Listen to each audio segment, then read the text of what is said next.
Hello team, welcome to another ATP Geopolitics video with myself, Jonathan M.S. Pearce. This is a Ukraine War Frontline update for the 1st of May 2025. Pinching a punch for the first of the month, no returns, although I can't say that after midday, really, so that's a bit naughty. Anyway, the last time I did a Frontline update was a good few days ago. Let's have a look at my channel content here, and goodness me, I can't even tell when it was. That's how long ago it was. Maybe on the 24th.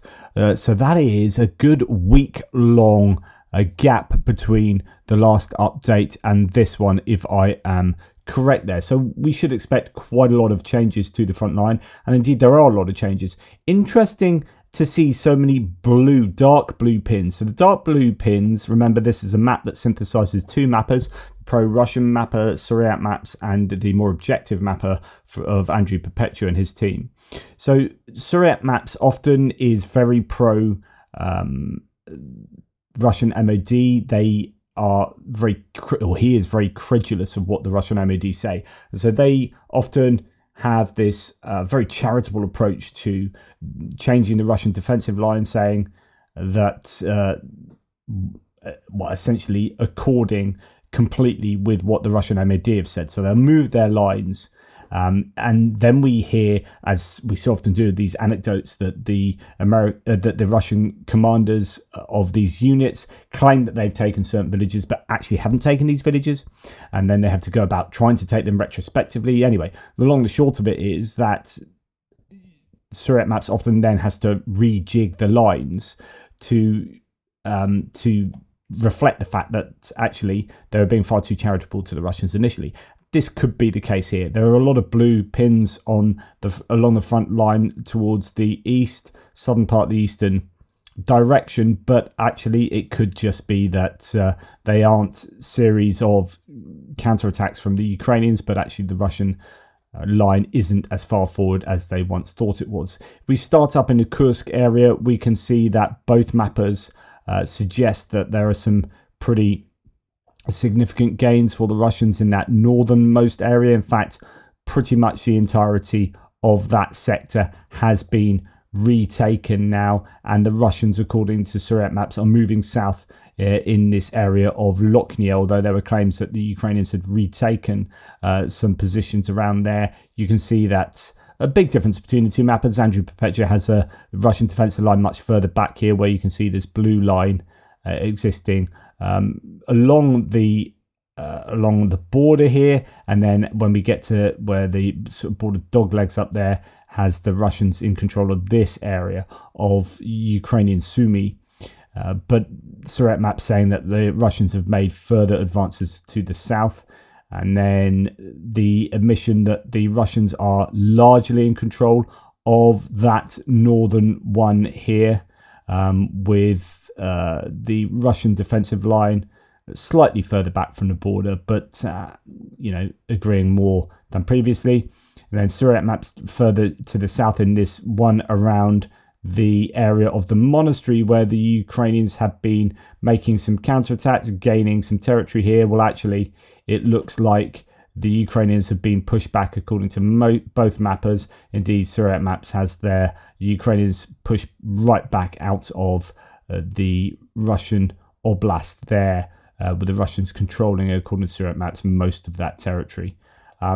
Right, Andriivka has some slight gains for the Ukrainians in another area here, and I wonder if this has anything to do with what I read from Max24, saying there's another area of Kursk Oblast that the Ukrainians have moved into. Just trying to work out where Kursk starts and Belgorod ends around here. I'm not quite sure of the Oblast border inside Russia there, but nonetheless, interesting that there's some control for at least a lack of control of the Russians in this area. And then further to the south, not quite sure what's going on here. There's all sorts of polygons, bit of confusion. Apologies for that. It's difficult to work out what's going on, but it looks like the Ukrainians have made some gains possibly in this area, according to Zherebets, but actually Andriivka is the one I would pay more attention to here.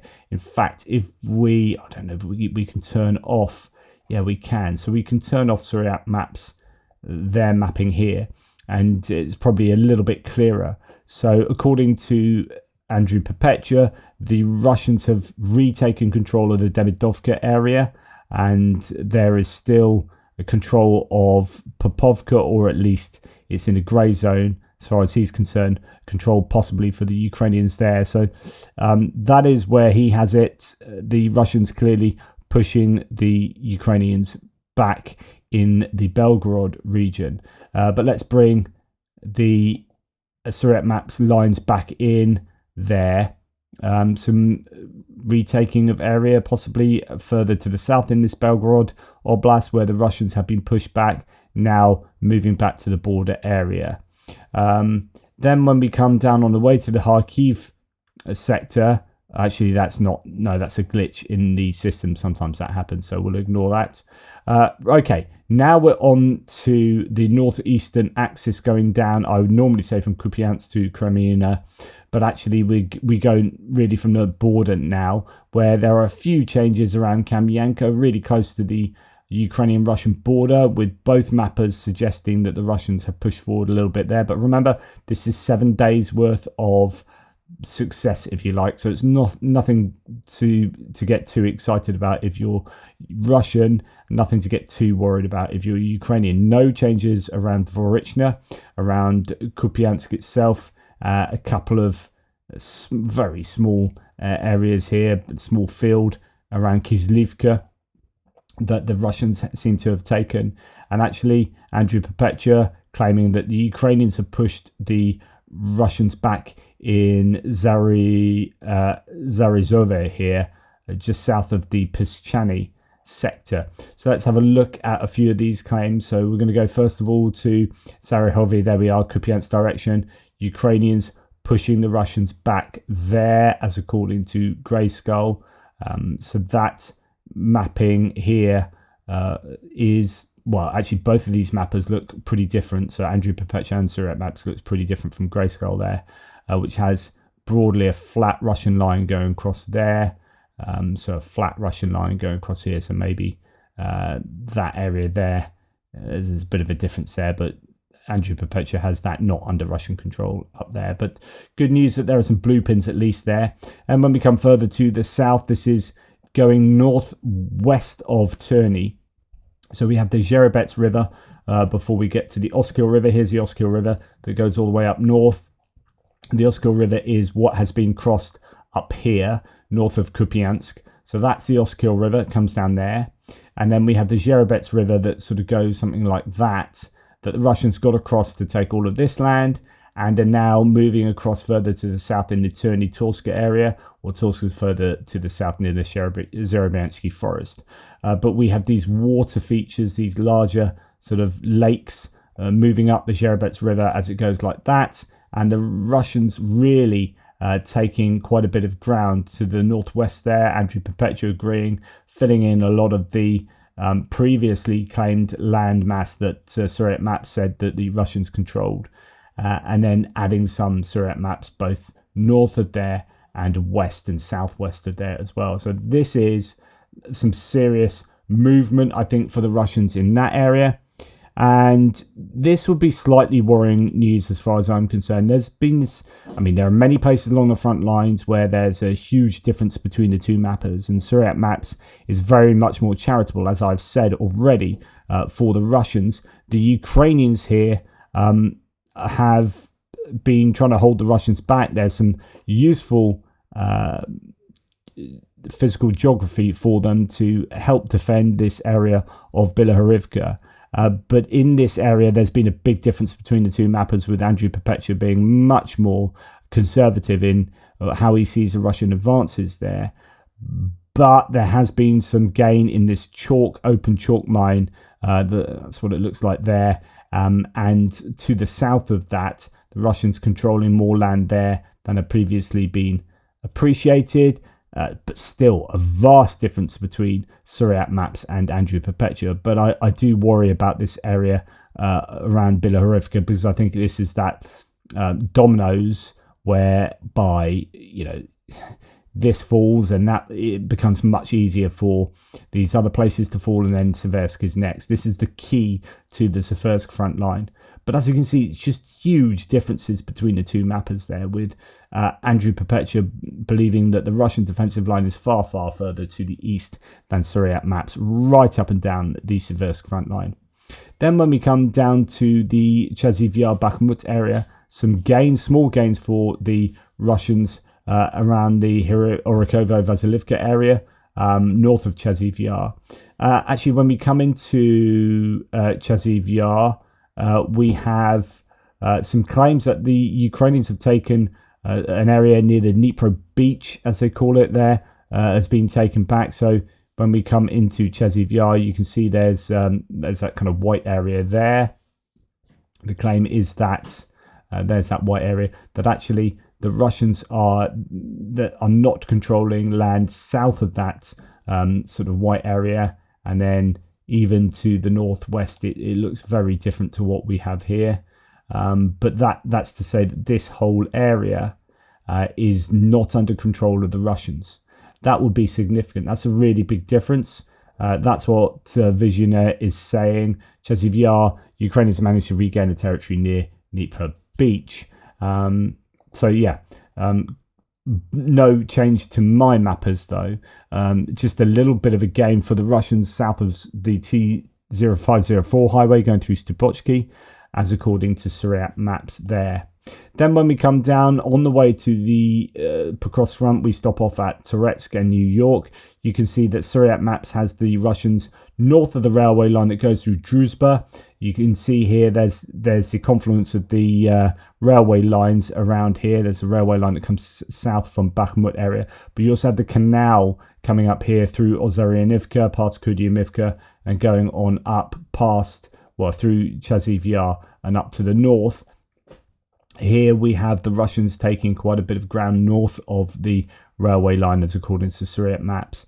Further into Toretsk, Andriivka has the Russians having more control in the centre than he had previously had clocked, but the Ukrainians having some success, according to Suryat maps, both to the northwest of Toretsk and also closer to Leonidivka here and Nelipivka. In fact, we have another map to suggest that Ukrainians have made some gains. This is around Leonidivka in the Toretsk direction, just sort of up this railway line here.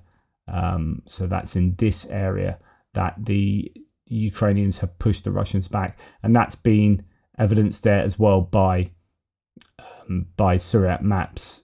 So just seeing exactly where that might be, that's sort of the bottom of the settlement.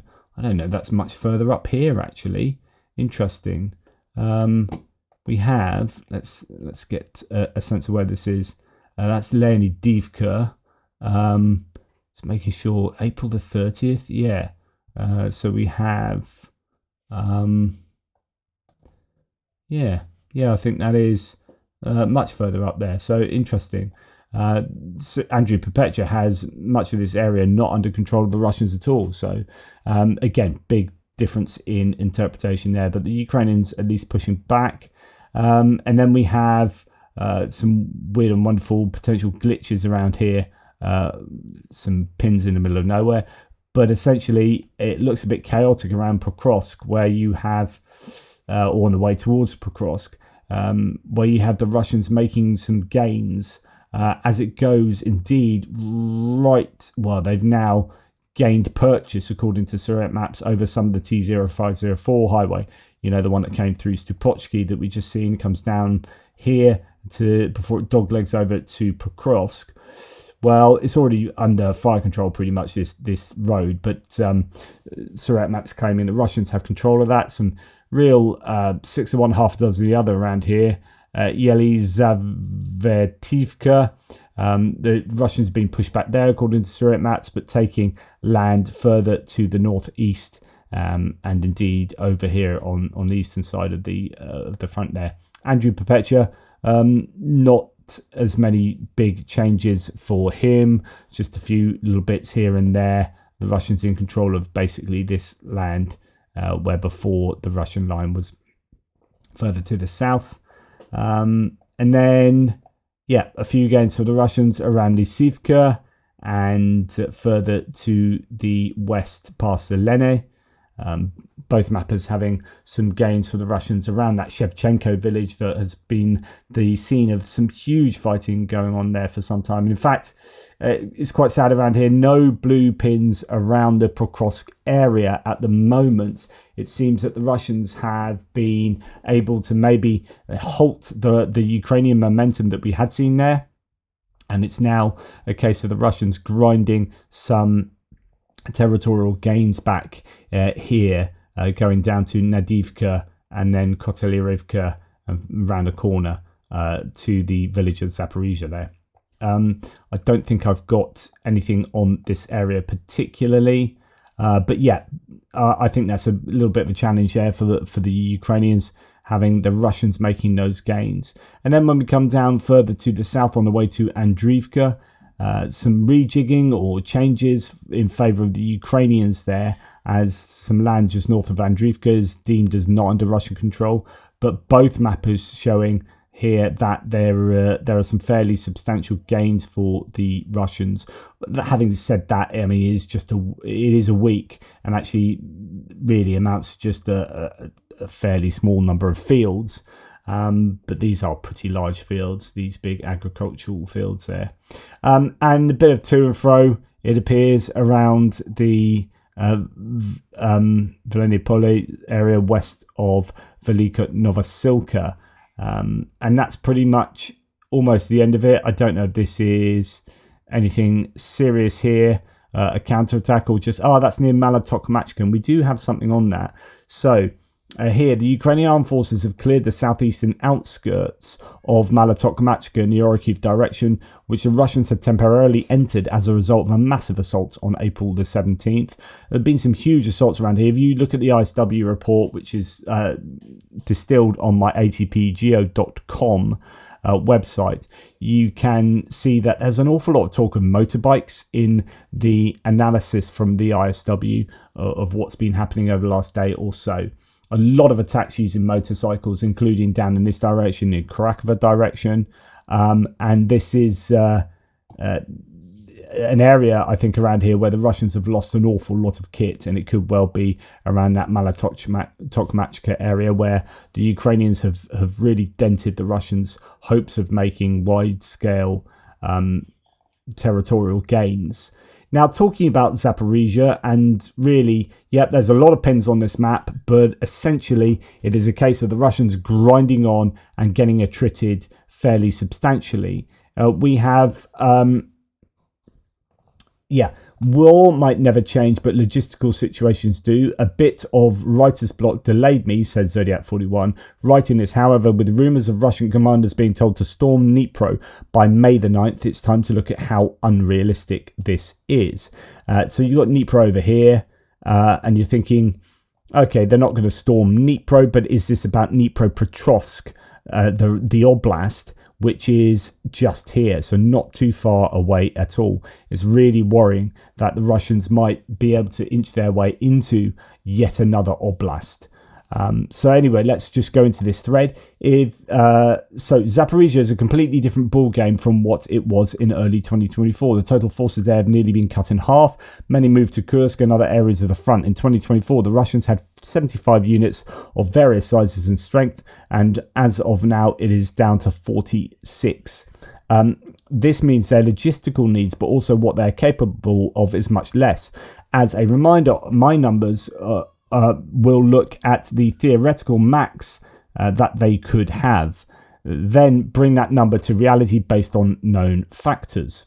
These 46 units at maximum possible would have 70,324 troops, 986 tanks, 5,142 armoured fighting vehicles, 540 towed guns, 408 self-propelled guns, and 124 multiple launch rocket system. Based on the known value of Russian supplying 15,000 tons of fuel and ammo, we can surmise they can sustain 60% of that value at best. So if you believe that they have fairly substantial armed forces there, then actually they're going to struggle to be able to supply that.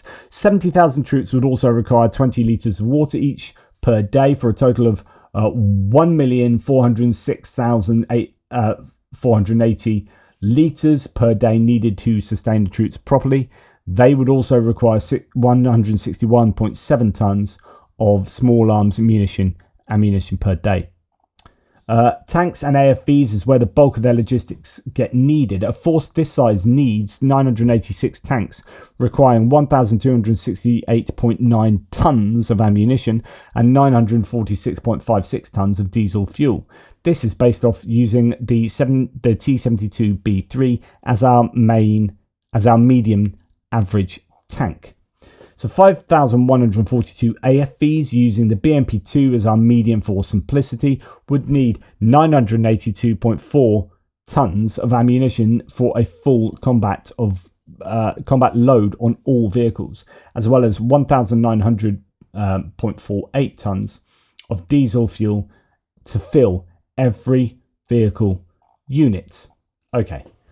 Towed artillery using the D30 as our comparison, 540 guns would need 2,345.4 tonnes of ammo if every gun got 200 rounds. SPGs using the S2S19 would need 1,648 tonnes of ammo for 408 guns with 50 rounds each. The SPGs would also then need 391.68 tonnes of fuel for a full tank.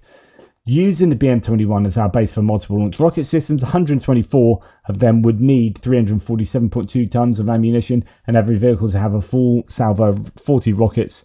They would also use 36.2 tonnes of fuel. So, why does this matter? It means at most the Russians would need 6,763 tonnes of ammunition for one full combat load for all troops and equipment, and 3,438.6 tonnes of fuel to move them all. To transport all this, they would need 1,128 truckloads for the ammunition, 492 truckloads for the fuel. Depending on the intensity of fighting, this would be every 1 to 3 days they would need to resupply, potentially sooner to help high-intensity operations, given the interdiction by Atesh and the Ukrainian forces on rail and other logistics. The Russian ability to supply is in doubt. The Russians rely on rail heavily. As a result, though, their logistics are locked to 150 kilometers from the railroad because their trucks can only go, on average, only make a 300 kilometer round trip on a single tank. Given the heavy use of FPV drones with 40 kilometers of the front, logistics are compromised close to the front for the Russians, making sustained offensive operations extremely costly in men and materiel. This is why we are seeing a trend of Russian heavy logistics assets staying further back from the front in order to prevent destruction, and then using civilian vehicles, even donkeys, to transport the last few dozen kilometers. Wow, incredible. So, yeah, okay, they might need or might have significant numbers of pieces of kit, but actually, just supplying all of that stuff with fuel and ammunition is incredibly challenging. And you can argue that the Russian army is not up to it as it's supposed to be a railway army. And it is a difficult thing, isn't it? Taking grounds, making sure what you've taken is secure, moving on, and making sure infrastructure is in place to supply your forward-moving units, and so on and so forth. And they just need an awful lot of troops. And something that neither side has enough of, clearly. Now, Adam Kinzinger, the former Republican lawmaker, said, "Imagine if we invaded Iraq. 3 years in, we only took a sliver of the country at the cost of 800,000 men. Would the conventional wisdom be that we are winning? No. Then why do some think Russia is? So you get this idea that, well, the US went into Baghdad, and 3 years later, this is what they're taken, with all of those casualties, like hundreds and hundreds of thousands of casualties, and including dead sons and daughters and friends. That's what the US had achieved in 3 years. They would be the laughing stock of the world. So why is it that Russia seemed to get away without getting any, I think, deserved criticism in these mainstream media outlets? Now, speaking a little bit about logistics, here is a short comment from, or maybe a thread from Intel Schizo, saying it's amazing to see Ukrainians asking the same question. So here is a question from a Ukrainian source saying, drone strikes on Russian territory are certainly fun, but I want to ask the president and the general staff why we don't attack the railway that the occupiers built on Ukrainian soil. Isn't this Ukraine anymore? And just to remind you, there's a brand new sort of railway that was connecting Mariupol to Rostov-on-Don and Taganrog, and then through to along the coast through to Crimea. And this is actually fairly close to the front line. And actually, that is a really good point. It's something that many of you have asked me before. Intel Schizo says, it's amazing to see Ukrainians asking the same questions I've been throwing out for 2 years and talking about Russian logistics in southern occupied Ukraine. Russian supply drones operate less than 50 miles from the front, and at its closest points, less than 20 miles, and at times have operated 5 miles from the line of contact. We have seen some videos of trains being struck. Here's one with an FPV drone approaching it. I've not seen the results of any strikes after you see stuff like this. I don't know that FPV drones are going to easily derail a train and take them out. Of course, they can cause some problems. It's definitely something that does surprise me. There are lots of videos here, so there are attempts, but the problem with railways is that they're quite easy to fix. So if you just blow up a bit of railway, then that's probably not worth using, say, a HIMARS rocket to do so, a HIMARS missile to do so, and it's probably a lot of cost for not that much gain.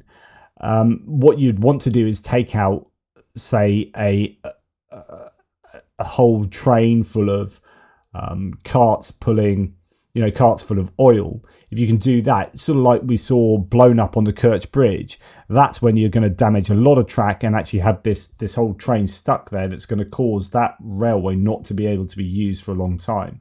And ideally, you want to be hitting bridges, because bridges are not so easy to fix than just straight up railway. So there are it's interesting kind of set of threads here, because there are lots of threads embedded in this going back previous years. Here, so far, Ukraine has now conducted 3, possibly 4 attacks on Russian trains with drones, so giving some evidence of that.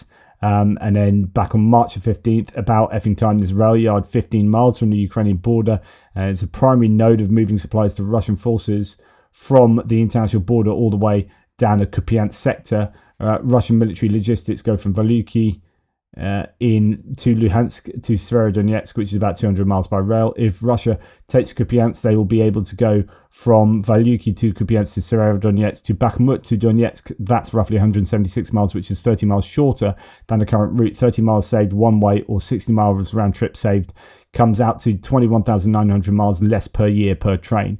This shorter line is also significantly closer to the front line, which means the MTO brigades do not have to travel as far from the rail yards to the front, which again increases savings on trucks and reduces time and distance. Just looking at trains, nearly 22,000 miles less per train per year is significant savings, which is increased efficiency, which means more supplies to the front, which means you can sustain a higher op tempo FSO. So Russia has also been trying to envelop Kupyansk from the north by attacking at Vovchansk. If they had been successful in breaking through last spring, they would have continued to follow the rail line south and threaten the city from the north, west and east. And so there are these focuses on railways. And Intel Schizo just carries on. I could spam tons of threads that I've previously written over and over and over, though perhaps maybe a question and answer space might be better to try and organize a few other accounts that have talked about this as well. Just all of these different threads to A, point out that there are attacks on railways, but B, why are there not more? Why are there not much better strikes on some of these really key points? As someone says, you make great points, but Ukrainian commanders are keenly aware of all aspects of Russian logistics, so the conclusion must be that their strategy is not to prevent the logistical flow, but to deplete it through creating losses at the front. Maybe rail strikes are relevant later. I don't know. I don't know what the reason is, but you can... I say you can rest assured that the Ukrainians know what they're doing. I presume that they would be striking these railways if they found it would be really useful. I mean, there must be some reason why they're not, because I think it would be a fairly obvious target. They could also be striking them. There are so many strikes that take place that we don't know about, I'm sure. But it does make you wonder why some of these railways very close. If we go back to when Vuhledar was being fought over, you have this area just to the south of Vuhledar at where are we? Here we go, Volnovaka here. So this is a railway hub there that was hit a number of times, and you could hit it with HIMARS from behind Vuhledar. Not so much anymore. But I wonder where. I wonder whether the Russians are having any issues with the Ukrainians striking when we just don't hear about it, or what is the reason why the Ukrainians might not be focusing so much on railway logistics. We did used to hear of places like Ilovaisk getting hit quite routinely behind the front line, behind Donetsk city. There's a few places here that are really serious railway hubs. But again, I haven't heard, there's Ilovaisk there, I haven't heard too much since then of strikes on railway logistics. If you've heard anything, please let me know. And if you have any ideas as to why the Ukrainians might not be focusing on railway logistics, I'd also be keen to get your ideas on that. Okay, thank you very much for watching. I'm going to be doing a live in a few hours as a bit of a reunion with the people that went to Ukraine with me, delivering those trucks out to Lviv and then going on to Kyiv and seeing and meeting lots of people, seeing lots of places. We're going to get together on a live tonight and just chat through our experiences and talk about the war in Ukraine. I'd love you guys to join us. In the meantime, take care and I'll speak to you soon.